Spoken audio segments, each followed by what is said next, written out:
Ya, anak-anak, kita akan belajar tentang bab terakhir dari semester 1 ini tentang teori kinetik gas, ya. Apa itu teori kinetik gas? Adalah eh, teori tentang bagaimana kita mempelajari keadaan atau sifat gas dari energi kinetiknya. Dari dengan tahu energinya, kita tahu sifat-sifat dari gas tersebut, ya. Nah, kita mengenal ada persamaan gas umum. Di sini ada hukum Boyle, ya, ada hukum Charles dan hukum Gay-Lussac. Nah, hukum Boyle itu mengatakan bahwa hasil kali tekanan dan volume, ya, pada suhu tetap itu nilainya konstan. Jadi P kali V konstan. Kalau Charles ini volume dibagi suhu konstan, ya. Untuk Gay-Lussacnya tekanan dibagi suhu ini konstan. Kalau ketiganya digabung ini, maka kita kenal dengan hukum Boyle-Gay-Lussac, yaitu PV per T sama dengan konstan. Atau boleh P1 V1 per T1 sama dengan P2 V2 per T2 dan seterusnya, ya. P itu adalah tekanan, satuannya Pascal atau Newton per meter kuadrat. Atau boleh atmosfer, ya, ATM. V adalah volume gas, itu meter kubik. Nah, ini suhu harus dalam Kelvin, ya. Jadi harus ditambah 273 kalau dia dalam Celcius, ya. Ini namanya persamaan dari hukum Boyle-Gay-Lussac. Ya, ini persamaan gas ideal. Nah, lalu apa itu gas ideal? Jadi yang kita pelajari adalah gas ideal. Apa ciri-ciri dari gas ideal? Yang pertama, gas ideal adalah gas yang dianggap dari partikel yang dinamakan molekul. Jadi gas itu adalah merupakan kumpulan dari molekul, ya. Kemudian gas itu bergerak secara acak dan berlaku hukum Newton. Jadi gas itu atau partikel itu tidak diam tapi bergerak secara acak bebas, ya.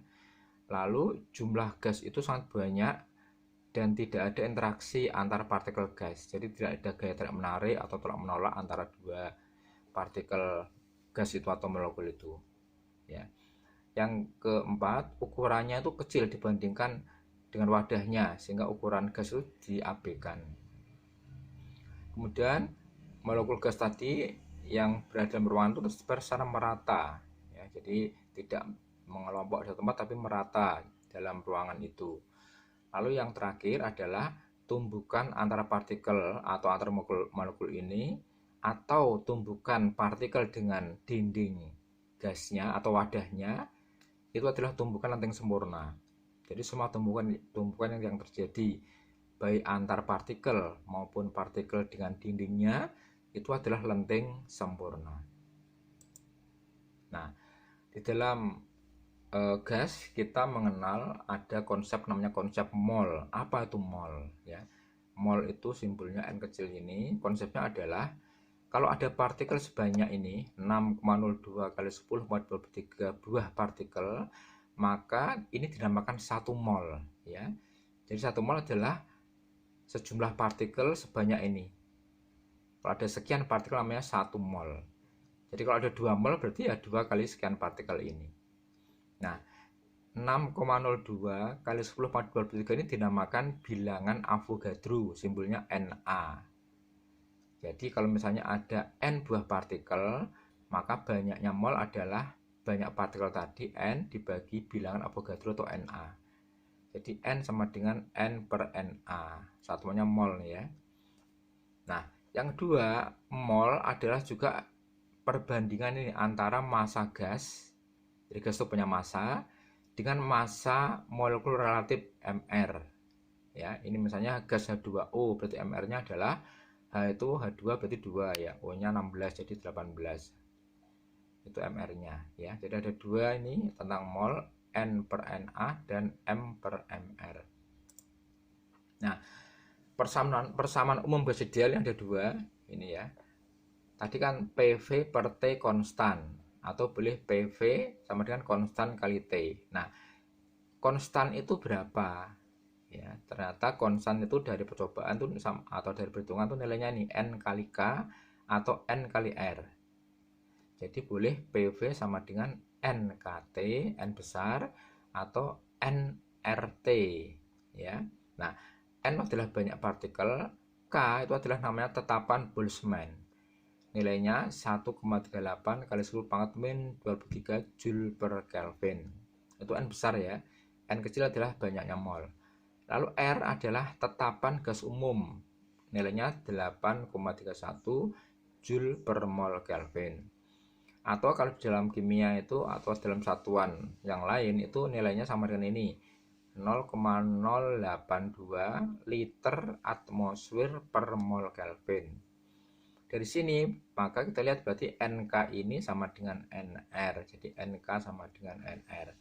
Ini adalah persamaan umum untuk gas yang ideal, gas ideal. Nah, contohnya ini ya, misalnya gas ideal suhunya 27, tekanannya 1,5 atm dan volumenya 3 liter. Berapa jumlah mol gas tersebut jika R-nya 8,314? Nah, berarti suhunya dibuat Kelvin ya, 300. Tekanannya kita buat Pascal karena ini dalam standar internasional, jadi tekanan adalah Pascal satuannya. Nah, 1 atm itu kira-kira 10⁵ Pascal. Jadi kalau begitu tekanannya adalah 1,5 kali 10⁵ Pascal. Volumenya 3 liter, kita ubah dalam meter ya, jadi dibagi 1000, jadi 3 kali 10⁻³ meter kubik. Ditanyakan N. Nah, tadi ada rumus PV sama dengan nRT atau N sama dengan PV dibagi RT ini ya, sehingga dihitung hasilnya 0,18 mol. Kemudian contoh yang kedua, dalam suatu ruang tertutup ya, ada gas yang suhunya 27 dan tekanannya 1 atm, volume gas itu 10 liter. Nah, lalu gas dipanasi dalam ruang tersebut sampai suhunya naik menjadi 127 derajat Celcius dan tekanannya juga naik menjadi 2 atm. Nah, berapa volume gas sekarang? Jadi gasnya itu berada dalam ruang yang tutupnya itu bisa bergerak. Jadi volumenya bisa berubah-ubah tergantung tekanan yang diberikan pada gas tersebut. Oke, kita lihat di sini ya. Jadi keadaan awal tadi suhunya 300, tekanannya 1 atm dan volumenya 10 liter. Keadaan akhir suhunya 400 dan tekanannya 2 atm.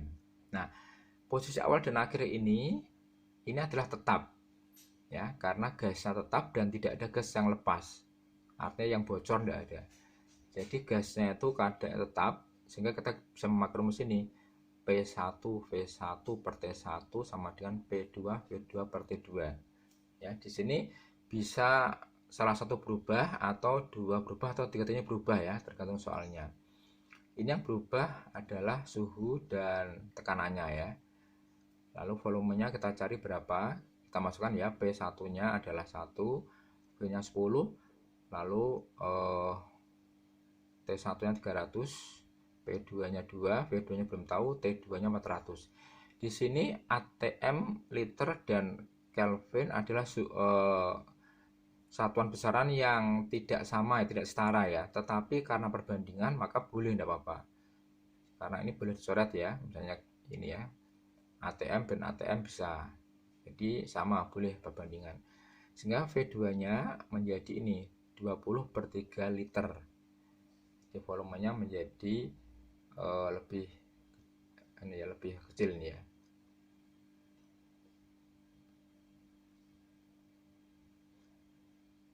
Ya.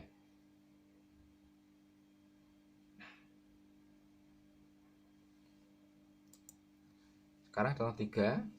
Nah, massa jenis gas ideal pada suhu T1 adalah ρ1 ya.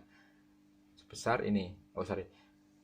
Massa jenis gas ideal yang suhunya T1 dan tekanan P1 adalah 20. Jika tekanan dibuat setengah kali semula dan suhunya menjadi 1,5 dari semula, berapakah massa jenis gas sekarang? Diketahui ya, keadaan awalnya suhunya T1, tekanannya P1, massa jenisnya ρ1 20. Keadaan akhir suhunya 1,5 kali T1 dan tekanannya menjadi setengah dari P1. Berapa ρ2-nya? Anak-anak, kita kembali ke rumus ini ya, ke rumus PV sama dengan nRT lah. N itu kan M per R, M per MR ya, ini M per MR ini. Sehingga kalau kita kumpulkan menjadi ini, atau ini V-nya kita pindah jadi per, lalu MR RT1 kita pindah ke sini. Jadi tinggal menjadi ini. P1 kali MR kali R kali T1 sama dengan M per P1. Nah, M per P1 adalah massa jenis ya, atau rho. Jadi P1 kali MR kali R kali T1 adalah rho 1 ya.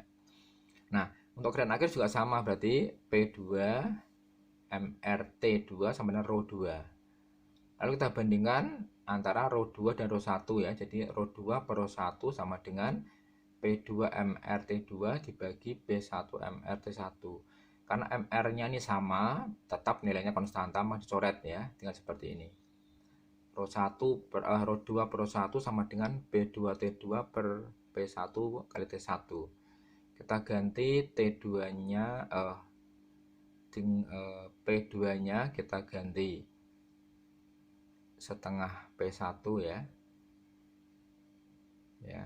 Lalu T2-nya 1/2 T1. Ini tidak betul ya.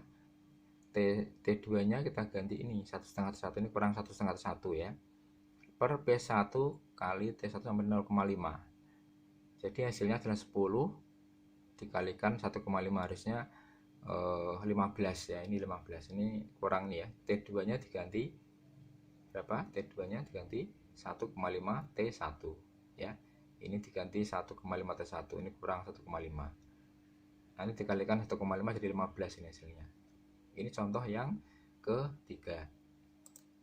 Yang keempat, sebuah tangki di dalamnya berisi 5 kg udara. Di sini ada udara yang masanya itu adalah 5 kg, tekanannya 4 atm, suhunya 27. Nah, lalu dia dipindahkan ke suatu tempat yang suhunya 47. Ya, jadi suhunya itu sekarang jadi 47. Lalu tekanannya naik menjadi 6. Nah, lalu di sini ada lubang bocor ya, sehingga gasnya keluar karena tekanannya lebih besar daripada tekanan yang ada di luar gitu. Jadi yang di dalam keluar ini. Nah, ketika dia keluar, pertanyaan adalah kapan dia berhenti keluar tekanannya ini atau gasnya keluar. Dia akan berhenti kalau tekanannya dia sama dengan tekanan luar. Jadi dia akan berhenti keluar udaranya jika tekanannya sama dengan P1 ini ya. Jadi meskipun ini adalah 6 atm, ini menunjukkan bahwa tekanannya ini naik lalu dia keluar gitu ya. Tapi setelah dia seimbang, maka tekanannya akan sama dengan semula. Nah, sekarang karena ada gas yang keluar, maka gasnya akan berkurang itu. Nah, sekarang gasnya tinggal berapa?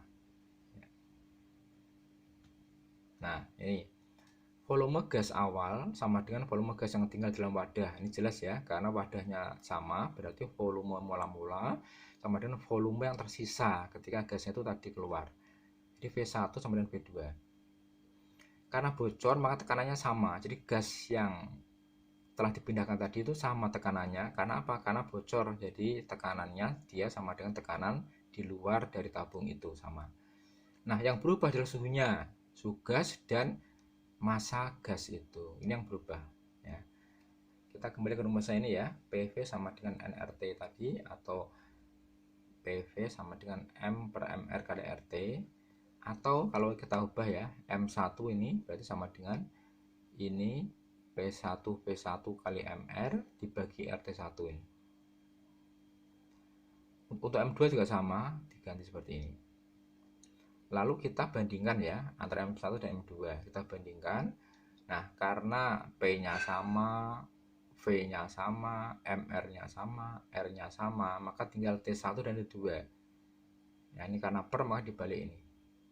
Nah, sehingga akhirnya ketemu M2-nya 4,6875 kg. Jadi massa di dalam ini, massa dalam wadah ini sekarang menjadi ini, menjadi 4,6875 kg. Mula-mula kan 5 ya, mula-mula kan ini 5 kg. Nah, kalau ditanya berarti berapa gas yang keluar gas yang keluar berarti adalah 5 kg dikurangi ini, ya gitu. Ini contohnya. Kemudian untuk tugas kalian bisa melihat di dalam helm layar ya, bahwa ini kamu mengerjakan ini nomor 1 sampai 3, pilihan gandanya ini ya, nomor 2 dan 3, lalu soal ureanya nomor 1 aja, halaman 164. Oke, selamat bekerja, Tuhan berkati.